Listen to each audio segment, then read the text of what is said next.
Abre aí comigo, eu quero andar rápido hoje em nome de Jesus. Lucas 7.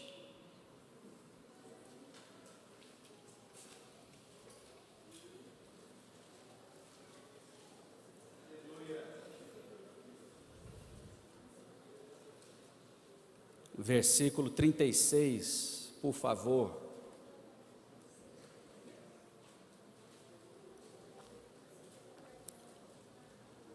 Quem abriu diz amém. Amém. Aleluia. Antes de ler, deixa eu conversar com você um pouco, algumas coisas.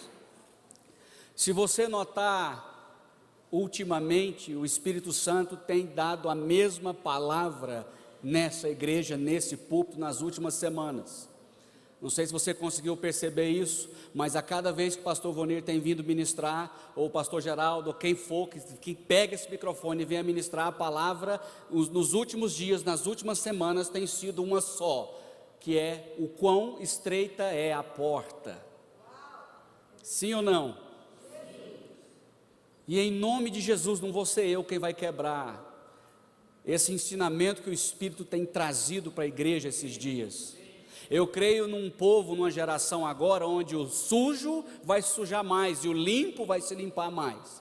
Uma geração do tempo do fim, onde nós agora precisamos, em nome de Jesus, restaurar todas as coisas num padrão da Escritura, para que nós possamos de alguma maneira ser salvos, de alguma maneira alcançar a salvação. E nesse último tempo, se você observar, em nome de Jesus, entende o que eu estou dizendo, eu vou pregar, mas eu preciso que você entenda o que eu estou dizendo. Satanás pegou e começou a construir um sofisma na mente da igreja.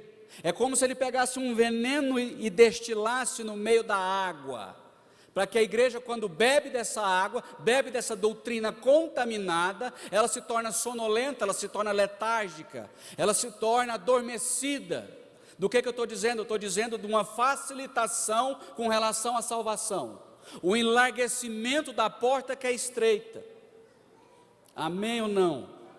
Então, em nome de Jesus, a Bíblia diz: aquele que tem ouvidos para ouvir, ouça o que o Espírito diz à igreja. Então você tem hoje, em nome de Jesus, uma oportunidade de escutar agora com o seu coração e o seu ouvido, e receber de verdade uma palavra que é verdadeira, e poder caminhar em novidade de vida, de forma que você chegue diante de Jesus. Ele diz: entra no gozo do teu Senhor. Então, em nome de Jesus, a porta ela é bem mais estreita do que nós estamos pensando. E eu quero mostrar isso para você hoje, se possível. Senhor, em nome de Jesus, nós te pedimos que o Senhor crie, é o Senhor quem faz os ambientes, é o Senhor quem tem o Espírito Santo, é o Senhor quem convence o homem do pecado, da justiça e do juízo. Eu declaro a minha total dependência do teu Espírito Santo, a minha dependência do Senhor, e peço em nome de Jesus, que seja o Senhor quem fale aos corações, quem ministre a tua verdade, e quem traga ao teu povo a tua verdade, a tua Escritura. Santifica o teu povo na tua verdade, a tua palavra é a verdade. Amém. Lucas 7, 36. Convidou um dos fariseus para que fosse jantar com ele. Jesus, entrando na casa do fariseu, tomou lugar à mesa. E eis que uma mulher da cidade, uma pecadora, sabendo que ele estava à mesa na casa do fariseu, levou um vaso de alabastro com unguento. E estando por detrás, aos seus pés, chorando, regava-os com suas lágrimas e os enxugava com os próprios cabelos, e beijava-lhe os pés e ungia com unguento. Ao ver isso, o fariseu que o convidara disse consigo mesmo: se este fora profeta, bem saberia quem e qual é a mulher que lhe tocou, porque é pecadora. Dirigiu-se Jesus ao fariseu e lhe disse: Simão, uma coisa tenho a dizer-te. Ele respondeu: dize-a, mestre. Certo credor tinha 2 devedores. Um lhe devia 500 denários e o outro 50. Não tendo nenhum dos 2 com que pagar, perdoou-lhes a ambos. Qual deles, portanto, o amará mais? Respondeu-lhe Simão: suponho que aquele a quem mais perdoou. Replicou-lhe: julgaste bem. E voltando-se para a mulher, disse a Simão: vês essa mulher? Entrei em tua casa e não me deste água para os pés. Ela, porém, regou os meus pés com lágrimas e os enxugou com seus cabelos. Não me deste ósculo santo. Ela, entretanto, desde que entrei, não cessa de me beijar os pés. Não me ungiste a cabeça com óleo, mas esta, com bálsamo, ungiu-me os pés. Por isso te digo, perdoados lhe são os seus muitos pecados, porque ela muito amou. Mas aquele a quem pouco se perdoa, pouco ama. Fala, aquele a quem pouco se perdoa, pouco ama. Então disse a mulher: perdoados são os teus pecados. Os que estavam com ele à mesa começaram a dizer entre si: quem é este que até perdoa pecados? Mas Jesus disse à mulher: a tua fé te salvou, vai-te em paz. Amém, aleluia. Aqui é muito simples o ensinamento. Eu quero pregar algo simples para você, mas que às vezes a gente esquece. É muito fácil no decorrer da caminhada a gente esquecer de princípios básicos. É muito fácil a gente se acomodar. Aqui um fariseu convida Jesus para dentro de casa, e Jesus ele vai até a casa do fariseu. Ele se assenta na mesa. E aí uma mulher fica sabendo que Jesus está lá. Essa era pecadora. Ela leva o vaso com unguento precioso, aquele perfume era muito caro. E ela vai e despeja aquilo aos pés de Jesus e começa a chorar, ela constrangida com a pessoa do Cristo. Agora o problema daquele fariseu, eu quero que você entenda, o problema daquele homem não estava nas suas ações exteriores, estava no seu interior. Aquele homem, ele está tão confiante no que ele conhece da Escritura, na posição que ele ocupa eclesiástica, que ele desconsidera até o próprio Cristo. Ele consigo mesmo diz assim: olha, se esse homem fosse profeta, ele ia saber quem é que está tocando ele. Alguém está entendendo o que eu estou dizendo? E aquela mulher, ela quebra tudo, ela quebra e começa a ungir os pés de Jesus. E aí Jesus conta uma história, fala: olha, um homem tinha duas pessoas que o deviam, um devia 50, outro 500, ele perdoou os dois não tinham como pagar. Eu quero dizer para você uma coisa, em nome de Jesus, olha para mim, não existe uma lista corrida sua de pecado. Tiago diz que se você tropeça num ponto da lei, você tropeçou em todos, porque você peca não é contra a lei, é contra quem deu a lei. Então não vai interessar muito se você pecou muito ou pouco, interessa o quanto você entende que você precisa de Jesus Cristo. Não é uma lista de pecado. Aquele homem achava: nossa, isso aí ela pecou muito, eu pequei pouco. Não funciona assim. Um coração que pensa desse jeito não conhece a salvação por meio de Cristo. Ele entende por merecimento e não por graça. Não existe uma lista corrida, existe uma consciência eterna de dívida que eu preciso ter. A nossa geração perdeu uma consciência de que nós somos devedores de uma dívida impagável para alguém que já pagou. E é por isso que nós entramos como esse fariseu num lugar de zona de conforto, onde ele chama Jesus para dentro de casa, Jesus entra, Jesus estava à mesa desse homem. Quantas vezes Jesus não está à mesa da minha casa, mas o meu coração está errado? Alguém está entendendo o que eu estou dizendo? Em nome de Jesus, entenda, aquele homem, ele tem uma posição de autoridade no meio do povo, um entendimento de Escritura, e Jesus Cristo estava comendo à sua mesa. Aparentemente está tudo bem, sim ou não? Afinal de contas, Jesus está na minha casa, ele está comendo aqui comigo. Agora, quando Jesus vai falar, quando Jesus abre a boca, ele muda todo o foco. Agora todo o parâmetro, toda a referência, tudo de bom que tem nesse texto é em relação àquela mulher e não mais ao fariseu. O que adianta a gente querer convidar Jesus para uma mesa se o nosso coração não é dele? O que adianta a gente querer mostrar para os outros que Jesus está lá em casa, mas se eu não me render diante dele não vai resolver nada? Não é simplesmente a presença ou o fato de Jesus estar ali, mas é o quanto eu o considero e quanto ele se manifesta. O problema do casamento em João 2, em Caná da Galileia, não era se Jesus estava ou não no casamento, porque o vinho acabou de todo jeito. Um casamento sem a pessoa do Cristo, sem ele se manifestar, o vinho acaba. Agora, quando Maria chama Jesus e ele se manifesta, o vinho é multiplicado. Então não vai interessar muito, em nome de Jesus, olha para mim, não é o quanto você caminhou em Cristo, não é quantos anos você tem de crente, nem o que você sabe de Bíblia, mas é o que você vive diariamente, é o quanto Jesus é importante para você, é o quanto o seu coração está rendido, porque uma mulher pecadora virou parâmetro para um fariseu, uma mulher pecadora virou referência para um monte de doutor da lei que estava ali junto. Por quê? Porque um coração contristado vale mais do que 1000 palavras ditas. Um coração já entregue vale mais do que qualquer palavra que ele pudesse ensinar. Não adianta chamar de rabi, não adianta chamar de mestre, se eu não vou fazer o que ele está mandando.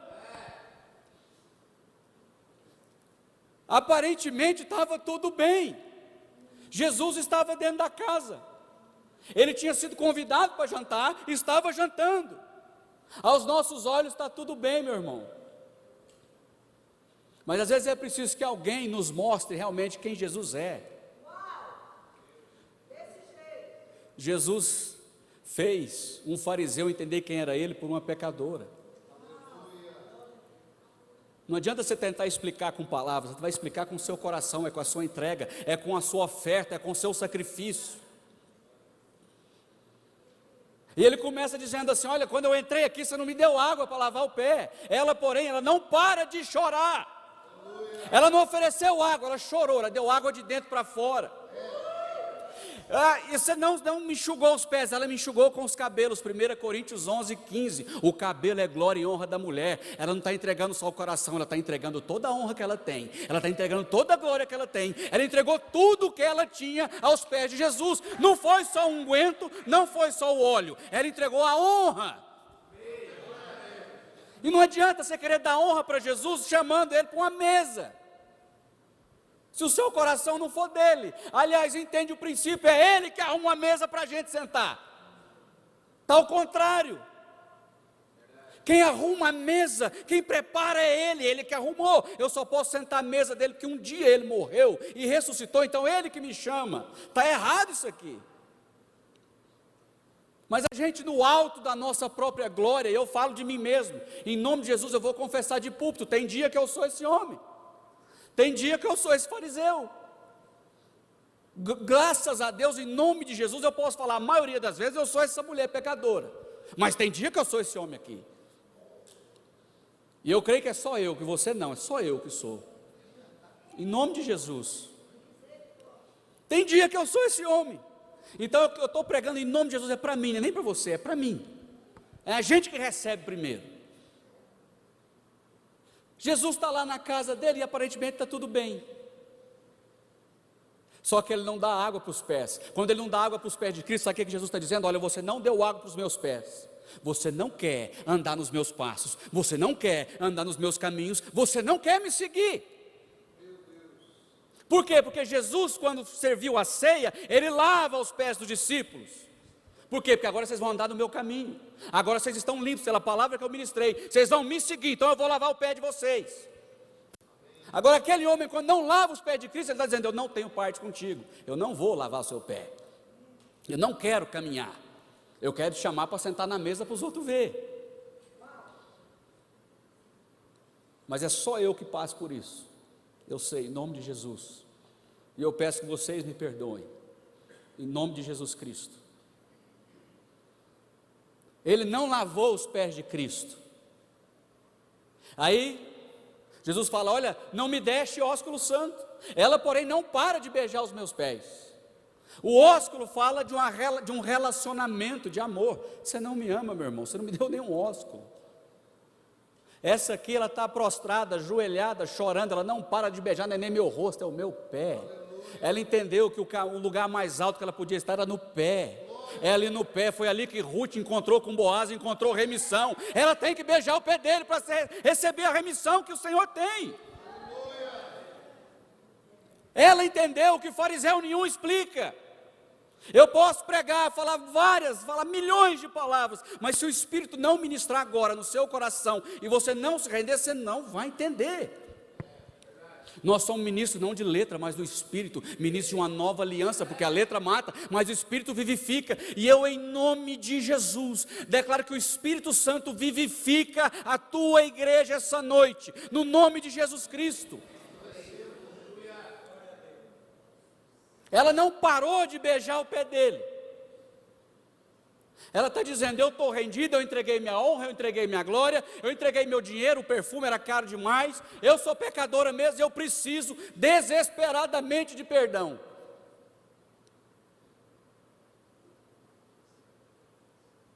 Nós temos essa mulher, e nós temos um homem que sabe tudo da Torá, que preparou uma janta para Jesus sentar.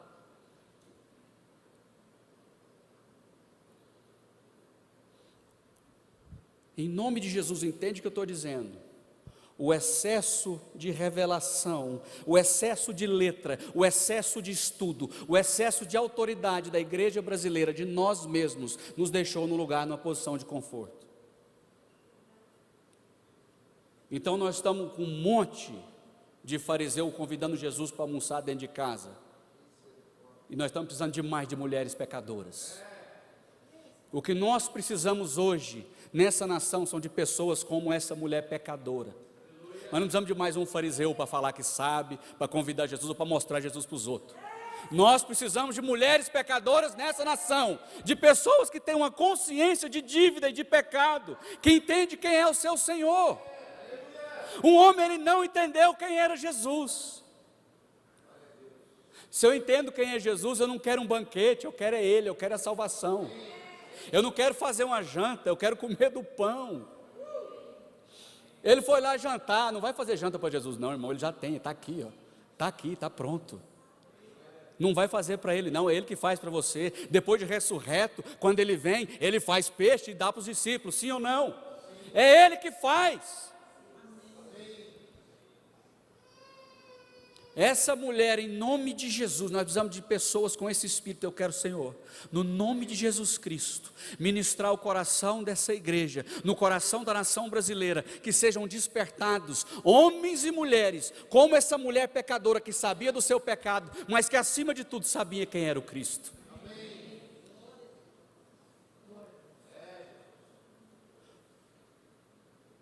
A outra coisa que ele fala: você não me ungiu com óleo a cabeça. Ela, porém, com um unguento precioso me ungiu os pés.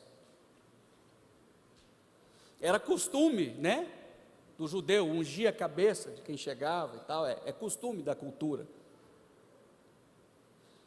Aquela mulher, ela se entrega a Jesus Cristo, ela se relaciona com o pé.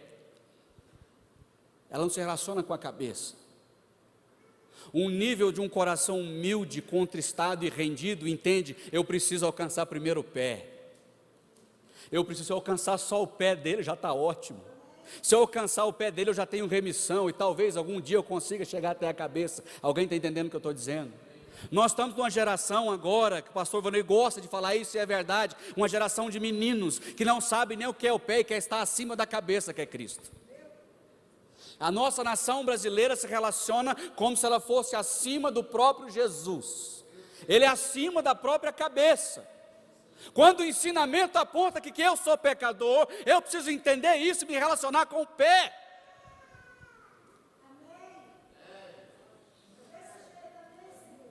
Em nome de Jesus, seja despertado. Esses dias, em nome de Jesus, foram dias complicados para mim. Eu fui despertado esses dias. O Senhor me despertou para isso.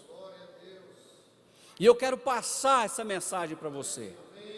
A porta é muito mais estreita, sabe por quê? Dentro daquela casa, naquela reunião, só teve uma pessoa que recebeu salvação. Sim ou não? Sim. Quem foi? Nós estamos cheios de doutor da lei.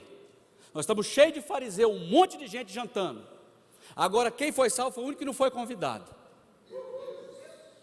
O salvo foi quem não foi convidado, porque às vezes quem está lá fora enxerga o nosso Jesus de fato maior do que nós mesmos. Eles sabem quem é o Cristo e nós não sabemos. O de fora viu e foi lá e recebeu salvação. É por isso que no reino muitos vão se assentar com Abraão, com Isaac, com Jacó, gente que você não sabe nem quem é, meu irmão. A única pessoa salva é quem não foi convidada. Glória a Jesus. Vamos acabar com as festinhas de fariseu nesse país. Em nome de Jesus, vamos acabar. Vamos acabar com isso. Em nome de Jesus. Essa consciência do quanto eu necessito de Cristo, essa consciência é o que me leva à salvação. Essa mulher não podia perder isso, e eu quero aqui em nome de Jesus traçar um perfil.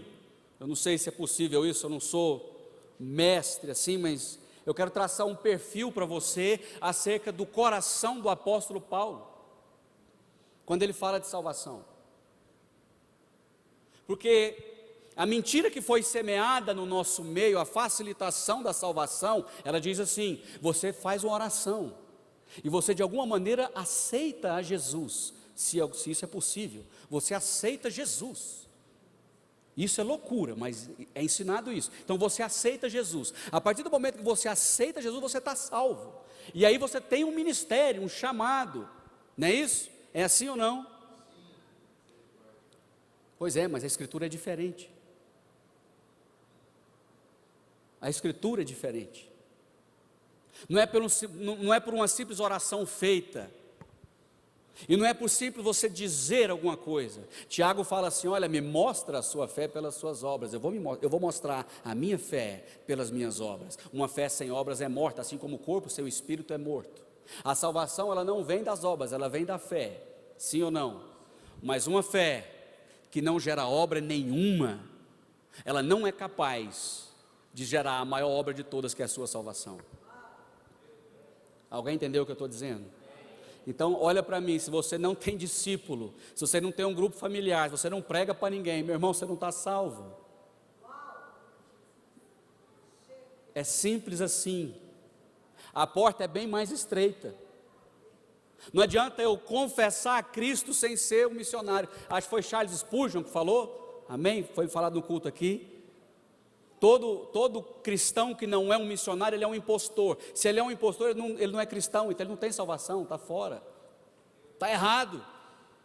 E a igreja entrou nesse lugar, uma zona de conforto, onde eu não preciso fazer mais nada, eu confesso com a minha boca e acabou. Tem diferença entre fé e crer. Abre aí para mim, Marcos, deixa eu ver onde é que está isso aqui, Marcos 9.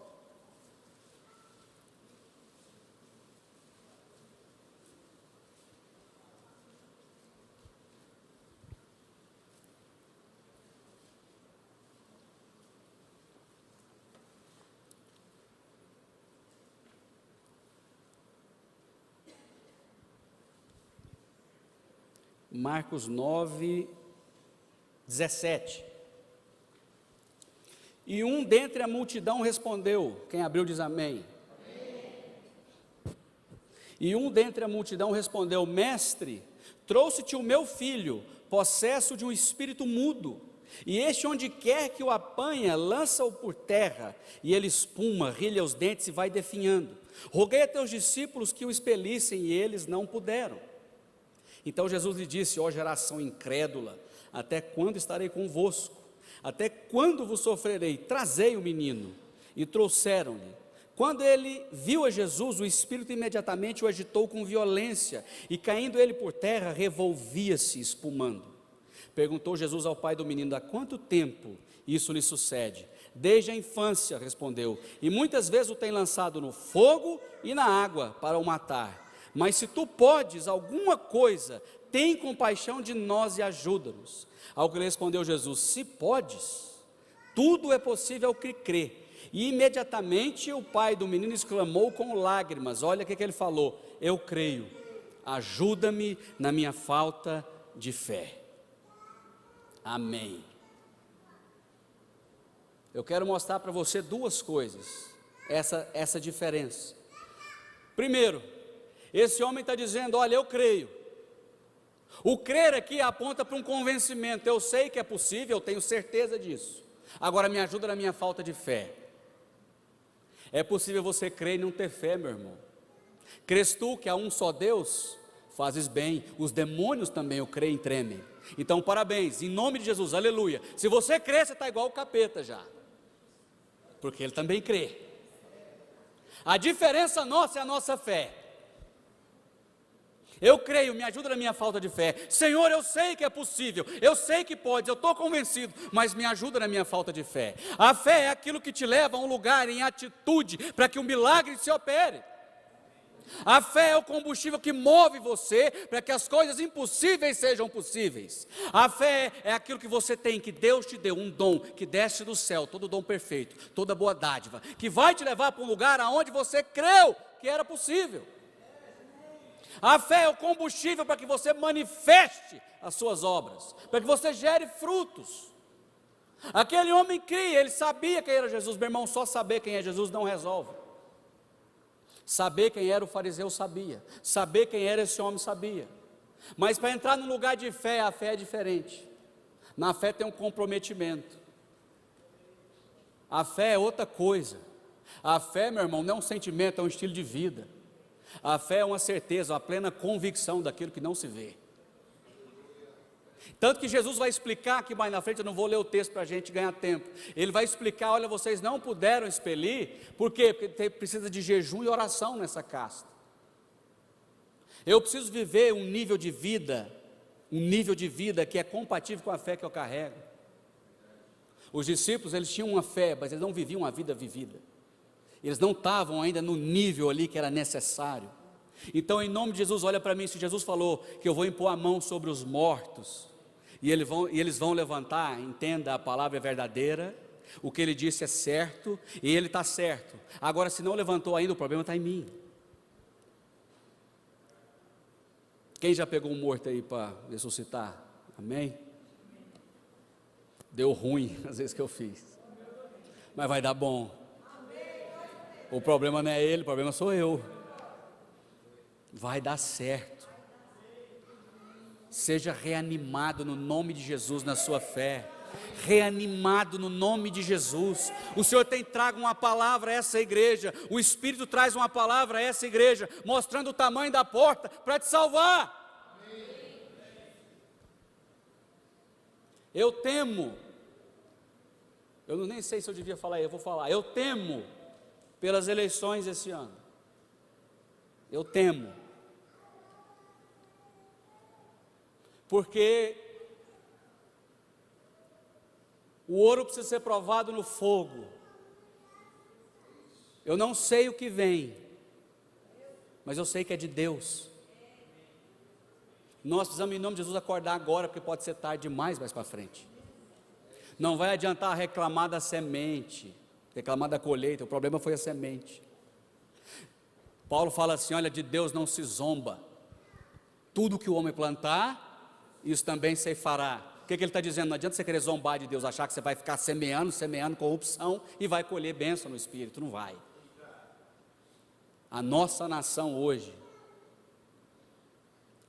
irmãos, olha para mim, o problema de corrupção no nosso governo foi de pastores. A corrupção no nosso governo foi de pastores.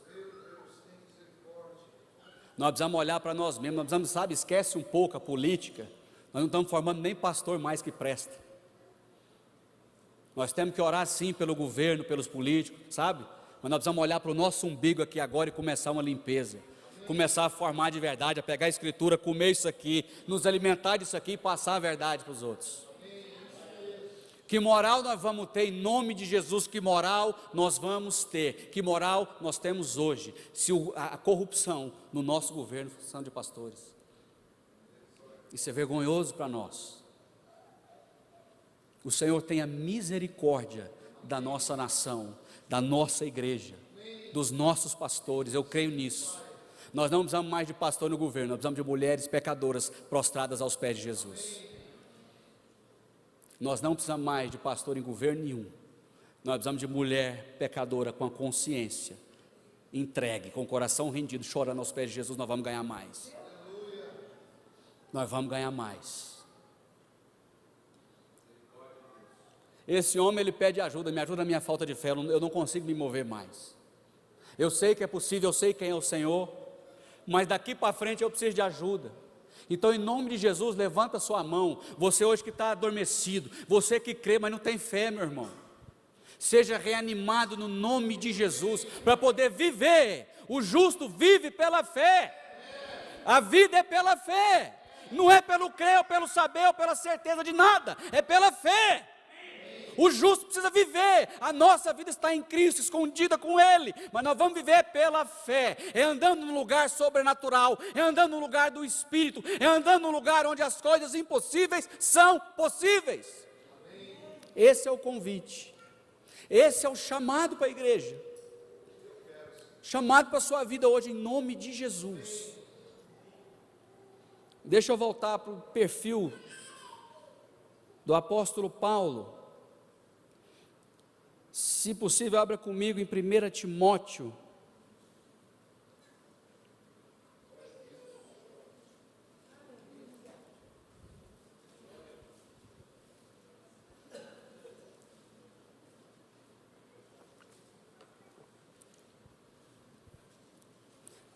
Primeira Timóteo 1,14.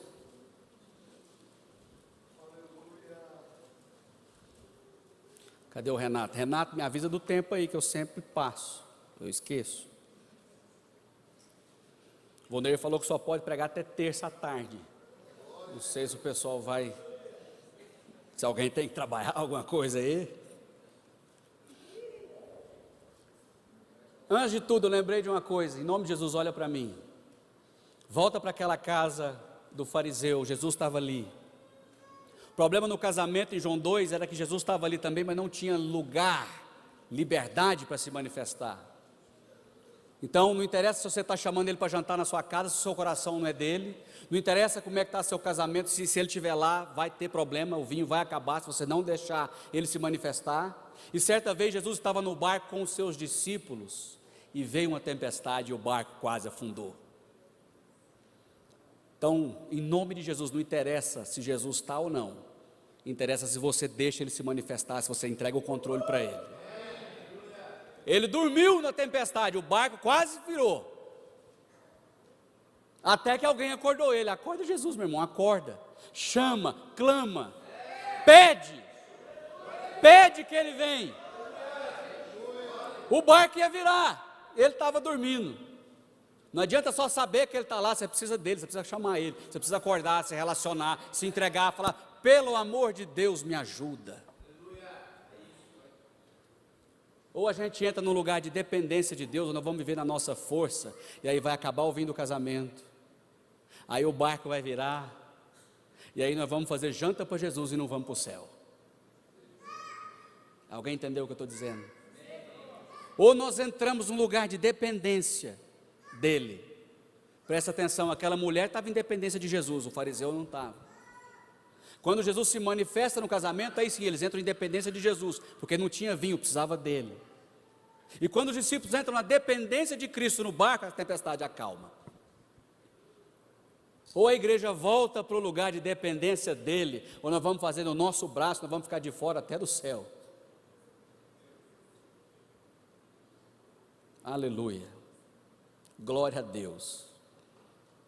1 Timóteo 1,14. Eu quero que você, se possível, sublinhe isso na sua Bíblia. Eu creio que isso aqui é uma das chaves do apóstolo Paulo. Se não for a principal chave da vida dele. Transbordou, porém, a graça de nosso Senhor com a fé e o amor que há em Cristo Jesus. Fiel é a palavra e digna de toda aceitação, que Cristo Jesus veio ao mundo para salvar os pecadores, dos quais eu sou o principal. Amém, olha para mim. Eu acho que eu já falei isso com alguns aqui. Eu creio que é verdade isso aqui. Paulo, ele conseguiu pôr na Bíblia que ele é o primeiro. Então, em nome de Jesus, eu sou o segundo. Alguém entendeu o que eu estou dizendo? Você não vê o apóstolo Paulo em nenhum momento da sua carreira se acomodar, ou entrar num lugar de zona de conforto, ou às vezes até parar, não. Mas por quê?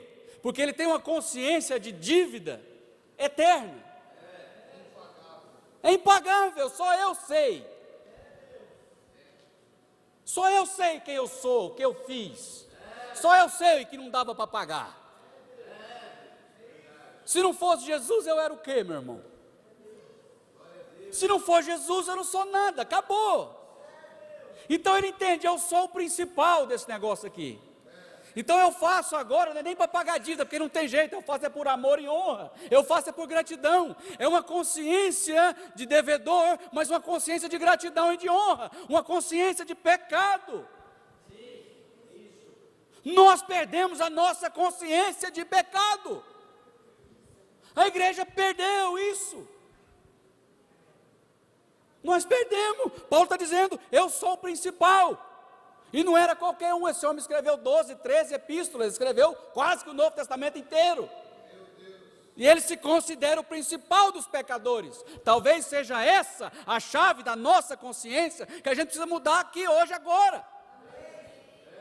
Por quê? Porque quem é muito perdoado, muito ama. Quem é muito perdoado, muito ama. O problema daquele fariseu é que ele achava que não tinha pecado nenhum. Eu não tenho do que me arrepender. Eu estou fazendo janta para Jesus. Ele é o cordeiro, ele é o pão, ele é o vinho, mas eu faço janta para ele. Olha que nível de loucura. Agora Paulo, ele fala assim, olha, eu sou o maior disso aqui. Pior do que eu não tem. Um homem desse é levado ao terceiro céu, irmão. Alguém está entendendo o que eu estou dizendo? Uma mulher com o coração quebrantado se joga aos pés de Jesus e ela é salva. Nós estamos longe da salvação, nós estamos longe, eu estou longe, nós estamos longe. Nós precisamos de alguma maneira, de algum jeito, alcançar Jesus hoje, alcançar o coração dele. Nós precisamos, rasga tudo e vamos. A consciência de Paulo é que ele era o principal dos pecadores. Eu necessito de Jesus mais do que qualquer um, é isso que ele está dizendo. Eu necessito de Jesus mais do que você necessita, mais do que todos, eu preciso dele. Então quanto mais eu preciso dele, mais eu amo, então mais eu vou andar, mais eu vou fazer, mais fruto eu vou ter, mais obra nós vamos fazer, mais nós vamos realizar. Nós somos a igreja de Jesus na terra. Todo o poder e autoridade nos foi dado. Nós somos igreja de Jesus, nós precisamos pisar na cabeça da serpente, pisar na cabeça do escorpião, levantar a nossa mão e restaurar o que precisa ser restaurado, no nome de Jesus. Uma pergunta que Jesus fez e me faz entender hoje, ele diz assim, será que na volta do Filho do Homem, ele vai achar fé na terra? E olhando para os dias de hoje, eu penso, será que vai? Se eu não cuidar da minha, a minha vai embora. Se eu não olhar para mim, a minha vai embora. Nós precisamos, em nome de Jesus, hoje, agora, tomar essa atitude. Olha o que ele está dizendo. 1 Coríntios 9.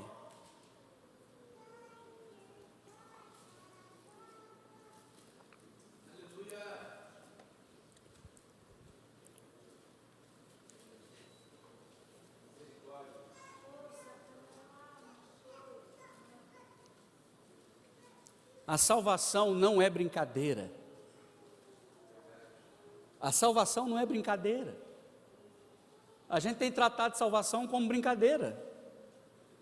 Não é brincadeira. Jesus morreu e ressuscitou, Deus entregou o seu Filho. Nós estamos iguais os fariseus no tempo de João Batista. João Batista vira para eles e fala assim, olha, raça de víboras, vós dizeis que sois filhos de Abraão, mas vocês sabem que dessas pedras, Deus pode suscitar filhos a Abraão. Eles confiavam na carne, confiavam numa genealogia, confiavam na força do braço. Nós hoje confiamos numa simples oração que nós fazemos. Eu aceitei Jesus, eu estou salvo. Que mentira que é essa? Alguém está entendendo o que eu estou dizendo? É uma raça de víbora. Eles confiavam em algo efêmero, vazio, mas ainda que tinha uma palavra, Deus deu uma palavra para Abraão, em ti serão benditas todas as famílias da terra. Então eles se consideravam filhos de Abraão, então nós temos salvação. Mentira! Hoje nós vivemos assim, precisamos mudar em nome de Jesus. Não é brincadeira. Olha o que Paulo fala, 1 Coríntios 9, vai no 16.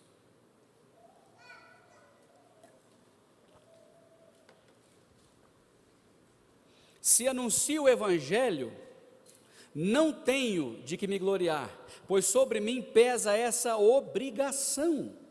Porque ai de mim se não pregar o evangelho.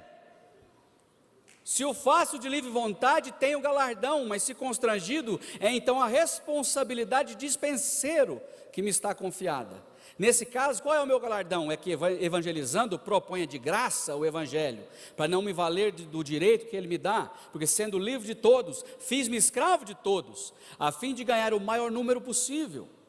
Vai lá no 23.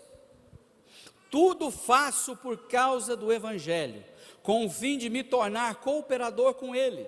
Não sabeis vós que os que correm no estádio, todos na verdade correm, mas um só leva o prêmio? Correi de tal maneira que o alcanceis. Todo atleta em tudo se domina. Aqueles para alcançar uma coroa corruptível, nós, porém, a incorruptível. Assim corro também eu, não sem meta.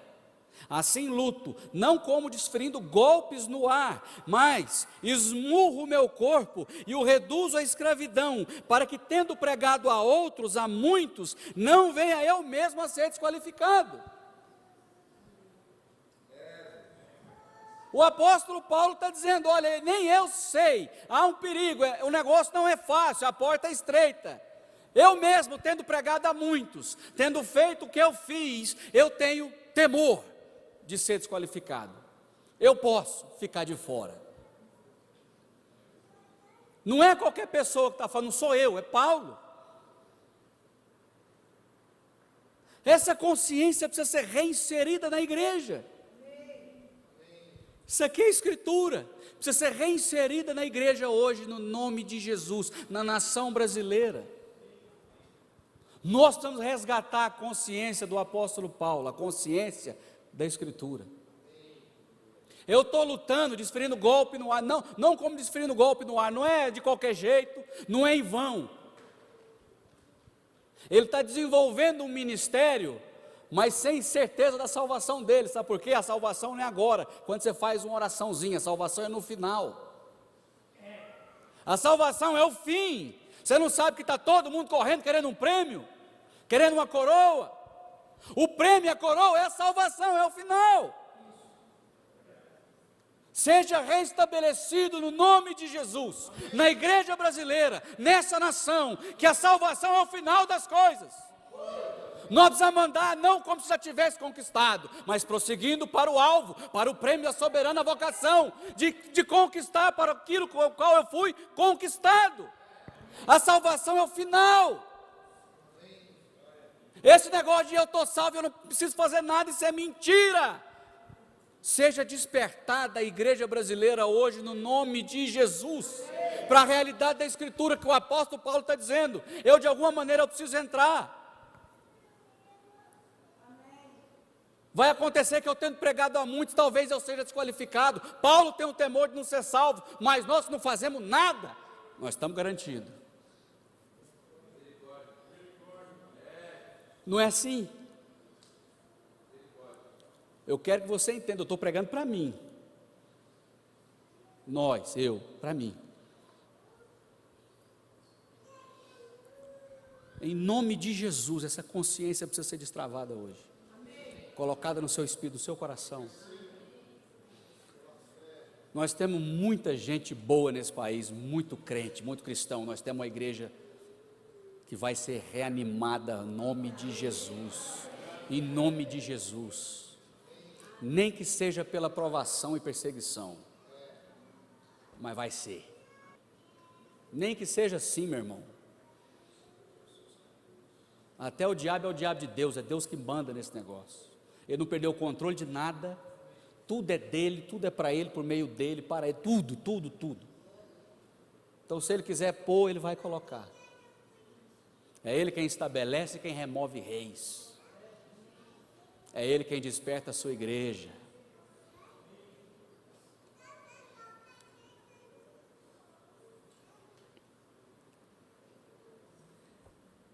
Abre aí comigo, já estou caminhando para terminar, viu, Renato? Fica tranquilo, deve dar certo daqui para o final. Mateus 19.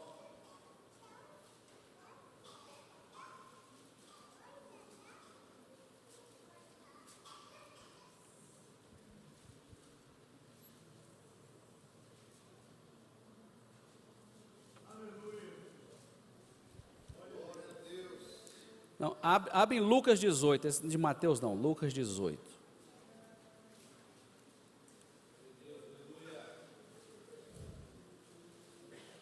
Lucas 18, 18. Eu acho que você conhece o jovem rico aí, sim ou não? Vou falar rapidinho aqui para não...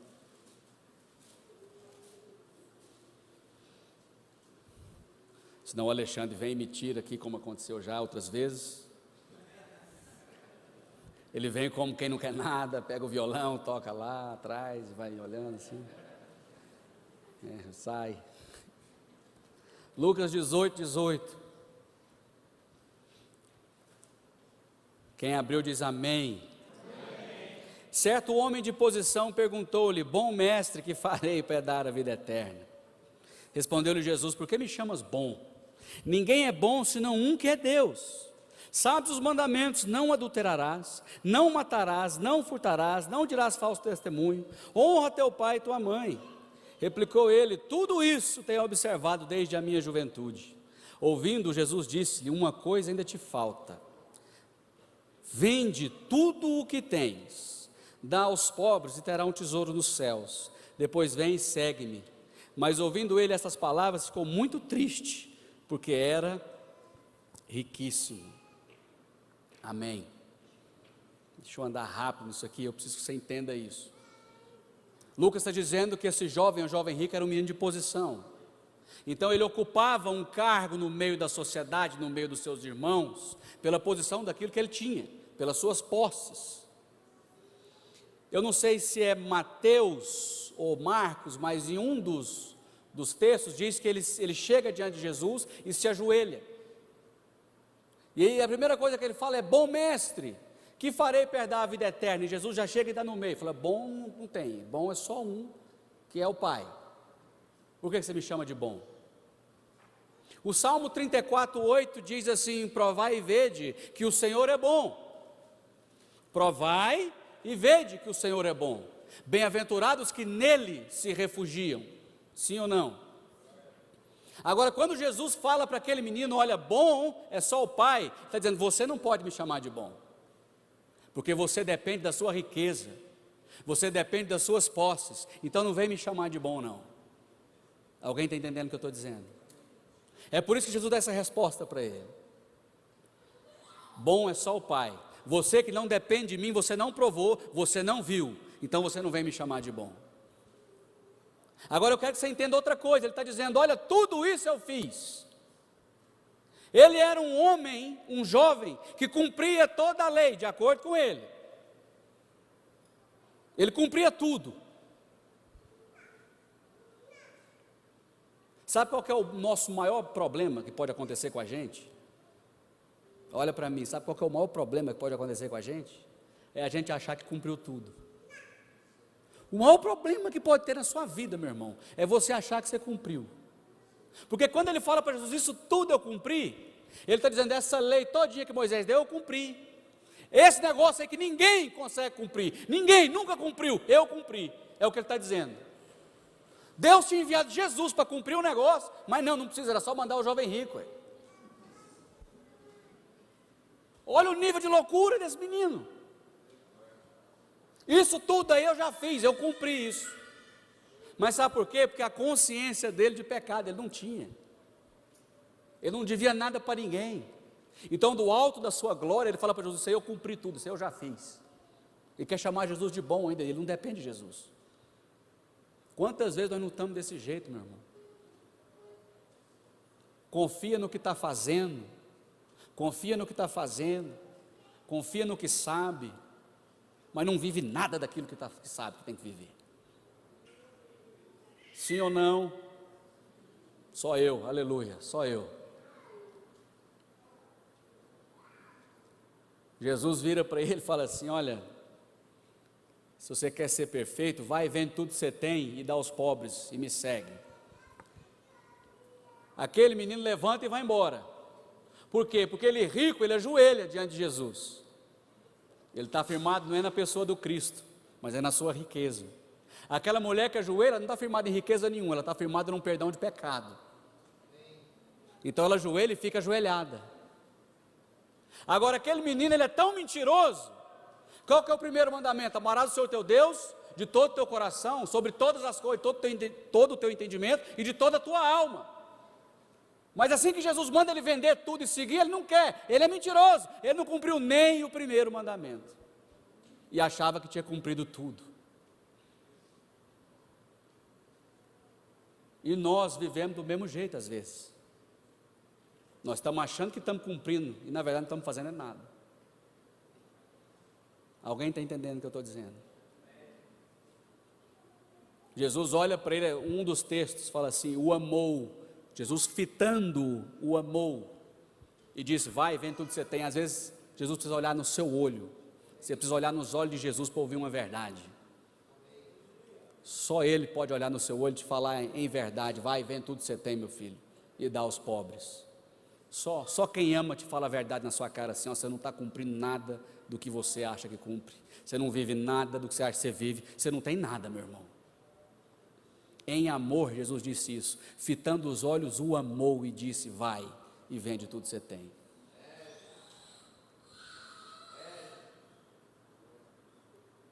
Não adianta mais a gente querer brincar de igreja jovem rica. A igreja jovem rica, ela tem tudo, ela chama Jesus de mestre, porque gosta do ensino, mas não vive nada do que ele está falando. Não adianta chamar de mestre e não fazer. Por que vós me chamais de mestre, se não fazeis o que eu vos mando? O jovem rico chama de mestre e não faz nada do que ele fala. Uma única ordem que Jesus deu, ele não quis. Uma só. Ele não quis fazer. Alguém está entendendo o que eu estou dizendo? Senhor, em nome de Jesus, eu oro abençoando essa casa, essa igreja, declarando que todo espírito de jovem rico, todo espírito de contentamento, todo lugar de zona de conforto no nosso coração e na nossa alma, seja agora enxotado no nome de Jesus. Como o Senhor enxotou as aves de rapina, sejam agora enxotados todos esses sentimentos, todo esse espírito. Seja acordada a sua igreja hoje, no nome de Jesus, despertada para um lugar de rendição. Nós não somos mais fariseus que o convidam para jantar. Nós não somos mais jovens ricos que te chamam de mestre e não fazem o que o Senhor manda. Nós, em nome de Jesus, nos rendemos hoje entregando ao Senhor todo o controle, todo o poder, todo o domínio, todo o nosso coração, no nome de Jesus.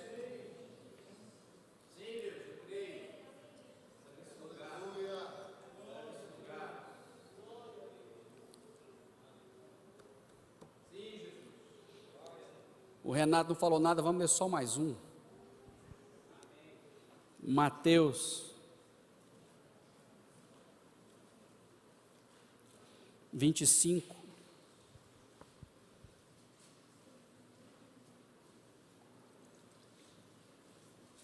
O intuito hoje, em nome de Jesus, o encargo do meu coração é passar para você que apesar da porta estreita, tem a porta. Não adianta reclamar que a porta é estreita, não tinha porta antes. Estava fechado. Então se eu olhar para a porta que é estreita, não adianta, meu irmão. O problema nosso é que a gente nunca entendeu a parábola da torre, Lucas 14, eu não vou nem ler.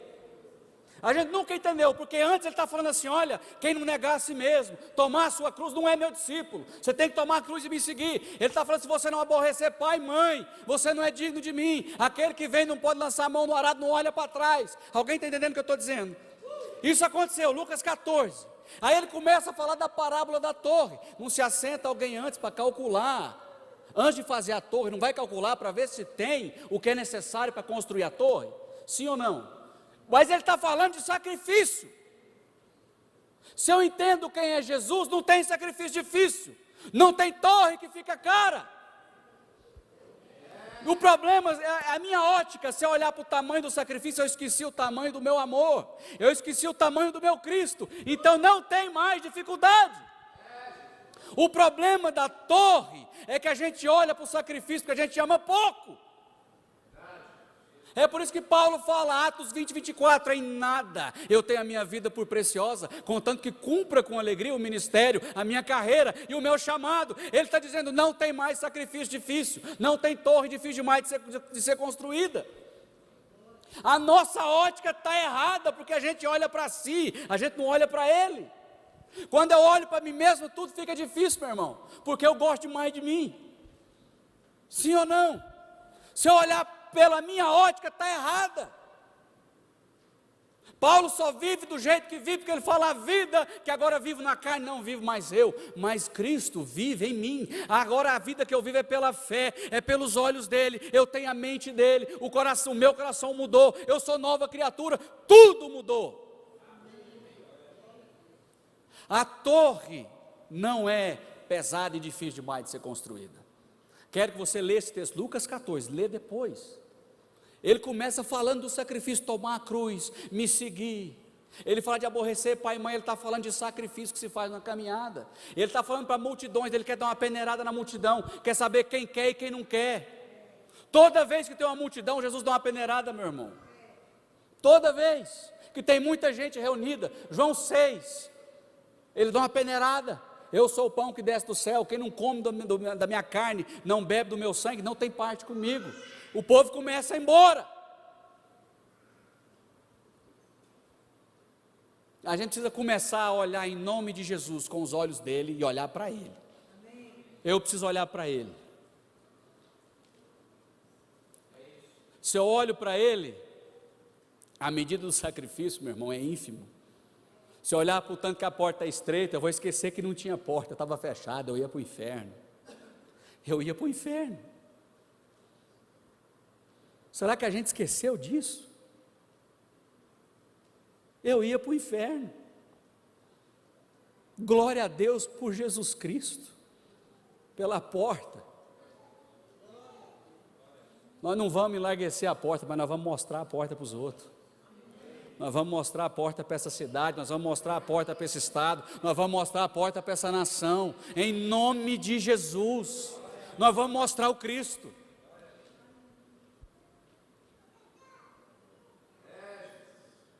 Onde é que eu estava? Mateus 25, é. Vai no 14. Lembrando que ele está seguindo falando depois das 10 virgens. Sim ou não? Isso aqui é depois de ele explicar as 10 virgens. Quem lembra a palavra do pastor Voneio sobre as 10 virgens aí? E eu estava desviado aquele dia. Eu estava e Jesus me achou de novo. Pois será como um homem que, ausentando-se do país, chamou os seus servos e lhe confiou os seus bens.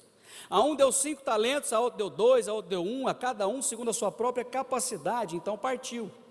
O que recebera 5 talentos saiu imediatamente a negociar com eles e ganhou outros 5. Do mesmo modo, o que recebera 2 ganhou outros 2. Mas o que recebera 1, saindo, abriu uma cova e escondeu o dinheiro do seu senhor. Depois de muito tempo, voltou o senhor daqueles servos e ajustou contas com eles. Então, aproximando-se o que recebera 5 talentos, entregou outros 5, dizendo: Senhor, confiaste-me 5 talentos, e eis aqui outros 5 talentos que ganhei. Disse-lhe o senhor: muito bem, servo bom e fiel. Foste fiel no pouco, sobre muito te colocarei. Entra no gozo do teu senhor. E aproximando-se também o que recebera 2 talentos, disse: Senhor, 2 talentos me confiaste, aqui tens outros 2 que ganhei. Disse-lhe o Senhor: muito bem, servo bom e fiel, foste fiel no pouco, sobre o muito te colocarei, entra no gozo do teu Senhor. Chegando por fim, o que recebera 1 talento, disse: Senhor, sabendo que és homem severo, que ceifas onde não semeaste, e ajuntas onde não espalhaste, receoso escondi na terra o teu talento. Aqui tens o que é teu. Respondeu-lhe, porém, o Senhor: servo mau e negligente, sabias que ceifo onde não semeei e ajunto onde não espalhei? Cumpria, portanto, que entregasses o meu dinheiro aos banqueiros, e eu, ao voltar, receberia com juros o que é meu. Tirai-lhe, pois, o talento e dai ao que tem 10. Porque a todo o que tem se lhe dará e terá em abundância, mas ao que não tem, até o que tem lhe será tirado. E o servo inútil, lançai-o para fora nas trevas, ali haverá choro e ranger de dentes.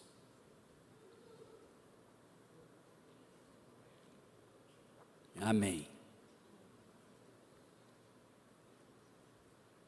Precisa explicar ou não?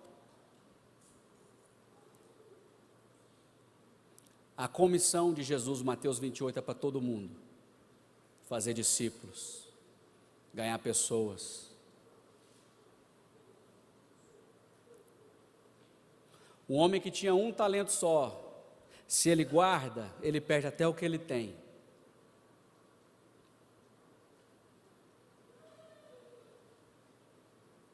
Em nome de Jesus, nós como igreja precisamos acordar para isso hoje. Glória a Deus porque há uma porta. Glória a Deus porque há talentos. Glória a Deus pelo Espírito Santo de Jesus Cristo. Nós vamos desenterrar os nossos talentos que estão enterrados hoje, agora, em nome de Jesus.